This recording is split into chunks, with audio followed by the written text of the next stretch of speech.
Hello, मैं Sami टिपिट हूं और मैं आपको बाइबल की एक महाकाव्य जो कहानी के माध्यम से एक दैनिक यात्रा पर स्वागत करना चाहता हूं। ये एक रोमांचक यात्रा है जो आपके जीवन को बदल देगी। क्या आपने कभी अपने जीवन के उद्देश्य के बारे में सोचा है? आप इस ग्रह पर क्यों हैं? यह सब किस बारे में है? खैर, बाइबल की पहली 25 आयतें हमें इन बड़े सवालों के जवाब का संकेत देती हैं।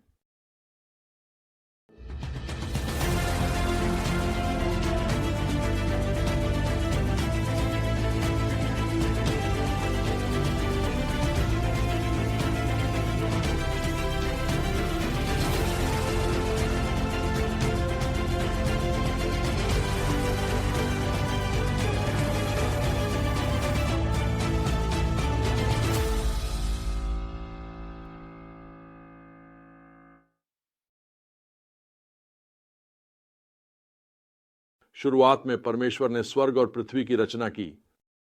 शुरुआत से ही हम देखते हैं कि इस ब्रह्मांड के पीछे एक सृष्टिकर्ता है।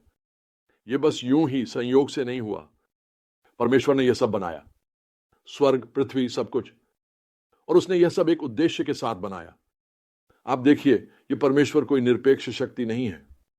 बाइबल उसे एक व्यक्तिगत संबंधात्मक प्राणी के रूप में प्रकट करती है और उसने आपको अपने साथ एक संबंध रखने के लिए बनाया। आखिरकार आप यहां इसलिए हैं ताकि आप अपने सृष्टिकर्ता को गहराई और अर्थपूर्ण तरीके से जान सकें।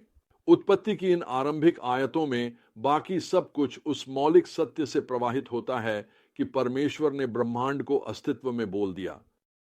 परमेश्वर ने कहा प्रकाश हो और प्रकाश हो गया। सिर्फ अपने शब्द की शक्ति से प्रकाश प्रकट हुआ। फिर उसने प्रकाश को अंधकार से अलग किया, ऊपर के जल को नीचे के जल से अलग किया और उसने सूखी भूमि को प्रकट किया। कुछ भी नहीं से अपनी आवाज की सृजनात्मक शक्ति के माध्यम से पूरे ब्रह्मांड ने आकार ले लिया, परमेश्वर द्वारा स्थापित डिजाइन और क्रम का पालन करते हुए। सूरज, चांद, तारे दिन, ऋतुएं और वर्षों को चिह्नित करने के लिए प्रकट हुए। परमेश्वर ने महासागरों को जीवित प्राणियों से भर दिया और पौधों और वनस्पतियों को प्रकट किया, भूमि पर बढ़ने और फैलने के लिए। यह वास्तव में हमारे सृजनकर्ता परमेश्वर की असीम शक्ति और ज्ञान की एक अद्भुत तस्वीर है। उन्होंने अकेले ही कुछ नहीं से चीजों को अस्तित्व में लाने की बात की, इससे पहले कि कोई सृजित प्राणी अस्तित्व में था। केवल एक सर्वशक्तिमान, सर्वज्ञानी, अतिव्याप्ति सृष्टिकर्ता ही ऐसा कर सकता था। इसके बारे में सोचकर ही मेरा दिमाग चकरा जाता है। ब्रह्मांड की नींव को केवल एक आदेश से बनाने के लिए जिस स्तर की शक्ति और बुद्धिमत्ता की आवश्यकता होती है, उसकी कल्पना करना भी कठिन है। और यही परमेश्वर चाहते हैं कि आप उन्हें व्यक्तिगत रूप से जानें। मैं आपको एक कहानी के माध्यम से समझाता हूं। कई साल पहले मैं एक स्की रिसॉर्ट पर एक वैज्ञानिक से मिला था।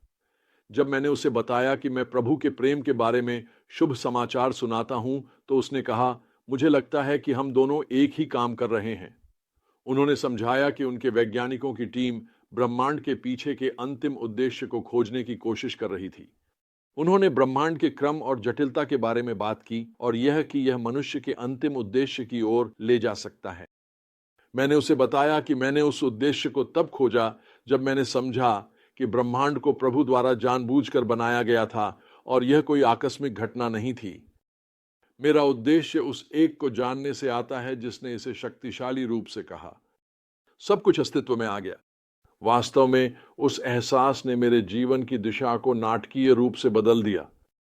जब मैं 16 साल का था, मैंने एक बड़ी युवा भाषण प्रतियोगिता जीती और उत्तरी अमेरिका के चारों ओर यात्रा की, दुनिया में शांति के बारे में भाषण दिए। लेकिन उस सफलता के बावजूद मैं अंदर से खाली महसूस कर रहा था। मेरे पास कोई वास्तविक शांति नहीं थी। यह तब तक नहीं था जब तक मैं कॉलेज में नहीं गया। जब मैंने अंततः अपना दिल प्रभु के लिए खोला, तब मुझे सच्चा अर्थ और उद्देश्य मिला। एक रात जब मैंने तारों की ओर देखा, तो मैं प्रभु की सृष्टि की भव्यता और व्यवस्था से अभिभूत हो गया। मुझे एहसास हुआ कि ब्रह्मांड कोई दुर्घटना नहीं था, बल्कि एक सर्वशक्तिमान प्रभु द्वारा अस्तित्व में लाया गया एक उत्कृष्ट कृति था। उस क्षण मैंने परमेश्वर को अपने जीवन में आमंत्रित किया और सब कुछ बदल गया। मैं अंततः जीने के अपने उद्देश्य को समझ गया। उस प्रभु के साथ एक प्रेमपूर्ण संबंध में जिसने मुझे बनाया और उसकी महिमा को दूसरों के सामने घोषणा करना। अब मैं अपनी खुद की महिमा का पीछा नहीं कर रहा था, लेकिन उसकी, और इसने मुझे गहरी खुशी और सच्चे उद्देश्य से भर दिया जिसे मैंने पहले कभी नहीं जाना था। यही वह बड़ी सच्चाई है जिसे मैं चाहता हूं कि आप उत्पत्ति की इन आरंभिक आयतों से समझें। इस अद्भुत परमेश्वर ने आपको और इस पूरे ब्रह्मांड को एक कारण के लिए बनाया है।